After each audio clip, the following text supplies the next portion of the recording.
Curse of the Moon 2 is the surprisingly well-made modern retro Castlevania game that was originally supposed to just be a bonus game for Kickstarter backers of Ritual of the Night, the Metroidvania title that, while it was okay, I felt it did kind of strain under some of its elements. With Curse of the Moon 2 here, we have a game that is just a fully realized and very confident take on classic Castlevania design for good and for ill. But our story has, well, not much to do with the previous two games. The hero of this one, or of the Curse of the Moon series, Zangetsu, is back at fighting demons, and he's joined by three new people. Dominique, the high-jumping magic user, Robert, the gun and kind of gadget wielder, and of course Hachi, a dog piloting a steam-powered mech who can do more damage, slam down, and turn invincible when he wants to. And this is our main cast for Curse of the Moon 2. Now, like I said a minute ago, this is, again, like peak Castlevania. So expect to make committed jumping, get hit and knocked back, although you can turn that off with a difficulty slider, and of course, die a lot. And the game, from a level design standpoint, follows very much in line with the previous title. Each one of the game's 8 stages has multiple paths through it based on what characters you have access to at any given time, and this is your main way of not only breaking up the difficulty, but unlocking or finding permanent upgrades like more health, more magic weapon juice, and so on and so forth. And at the end of every level, you are going to be fighting a giant and very challenging boss fight, where the boss is typically about a fixed pattern for the most part. And seeing as this is a Curse of the Moon sequel, expect bosses to end in desperation waves. But the first time you play through the game, it's not so bad, as you can see right there. Now, as with Curse of the Moon 1, again, a big portion of this game's design is about the switching and manipulation of the 4 characters. And you are free to switch and swap at any time you want, provided the character is not already in an attack animation. And you are going to have to make use of this to find all the game's secrets and get further in, especially when things get harder, that we'll talk about later. Now, from a level design standpoint, the game definitely emphasizes the various characters more than in the first game. In Curse of the Moon 1, it was balanced and designed so that Zangetsu could basically do everything on his own. There was an entire solo Zangetsu challenge mode for that very reason. In this one, there are sections that are clearly designed to make life easier for you if you have the right character. Unfortunately, while the game is balanced around everyone kind of being able to get through things, it becomes so much more frustrating in some areas not having access to a character because they died. Now, you only lose a life when your entire party is wiped out, but this can prove to be very frustrating during some of the boss fights, where they have so much damage potential that it's easy to lose the best character, and then you're just kind of left, fighting them in a lot harder form because of it. Now, with that said, one thing you're not going to see in this video that I want to mention, as with Curse of the Moon 1, there are various bonus modes you can play the game as. Most notably, the final episode transforms the game into a Mega Man style structure where you are free to pick and choose what levels you explore, unlocking the different characters, and having a much grander time trying to find the upgrades, leading to a very crazy final boss. And that is perhaps like the most evolution I've seen in terms of this Castlevania design, outside of the obvious switch over to Metroidvania. And in this aspect, Curse of the Moon 2 is definitely one of my more surprise favorite games of this year. With that said, however, adhering so much to the Castlevania formula does come back to hurt it when it comes to approachability. And we're going to talk about that next after this quick break.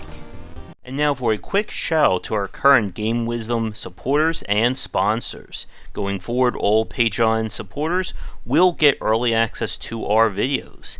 And if you'd like to continue this discussion on game design, be sure to check out our Discord channel, linked down below.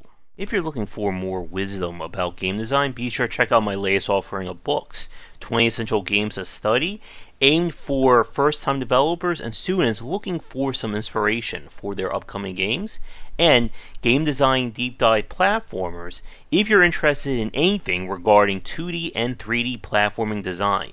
They're both available in print, digital, and wherever books are being sold. The difficulty spikes of Curse of the Moon 2 are going to most likely be what drives a lot of people away from playing this game. And like I said, this is classic Castlevania design. And you will most likely miss a committed jump into a pit, get knocked back into a pit, or just get incredibly frustrated at a boss fight, who will then, of course, kill you.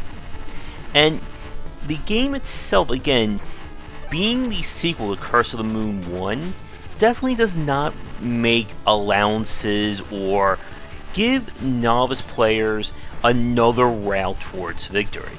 For instance, you cannot repeat previous stages with other characters to get access to more upgrades, which would obviously make things easier for players who needed it. When you replay a level in the first 2 episodes, the game will require you won't be able to kind of swap between characters that you haven't already unlocked. And while that isn't too bad in episode 2, Episode 2 is also where kind of the real Dark Souls experience begins, with enemies having more health, bosses having new patterns and just being overall more damaging, and you lose Dominique, who is also your primary healer for that run. And again, this is a game that is definitely situated for the hardcore players. The people who have played through all the original Castlevanias or Curse of the Moon and were able to get through it. If this kind of design frustrates you, then I don't think Curse of the Moon 2 is going to win it for you. And some of the boss fights in particular can get very frustrating. The boss of this stage, for instance, has been cited as a common wall for newer players. And this is the fight right here. And this is kind of, I think, like the MO of Curse of the Moon. That it is a very hard game until you kind of figure out what the game expects you to do and what your actual tools are for the fights. And sub-weapons are very vital in this game.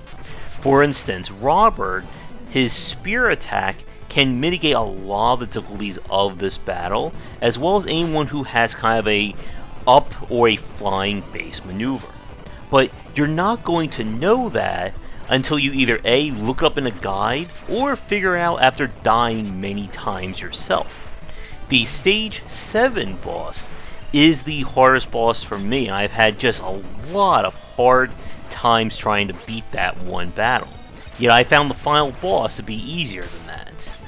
And again, if you grew up playing Castlevania-based games and you like that level of challenge, you are going to love Curse of the Moon 2.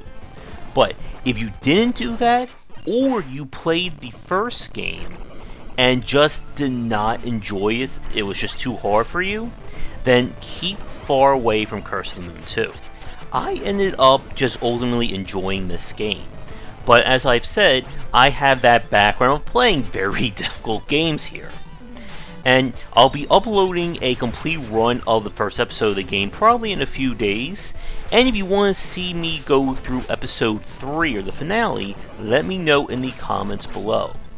So to end this piece, Curse of the Moon 2 is a Castlevania fan's dream come true. And I enjoyed this one more than Ritual of the Night.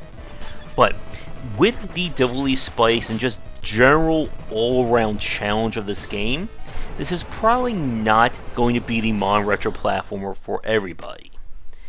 And with that said, Thanks for tuning in to this video review. Let me know what you think about Curse of the Moon 2 in the comments below. Check out our Discord and Patreon, and come back for daily discussions on game design here, and on game wisdom, where we examine the art and science of games. Until next time, take care.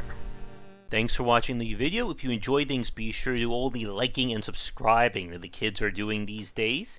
Check out our Discord channel link down below where we hang out and chat game design, and come back later tonight for our regular streamings. But that's it, and tune in for more great content here and on Game Wisdom, where we examine the art and science of games.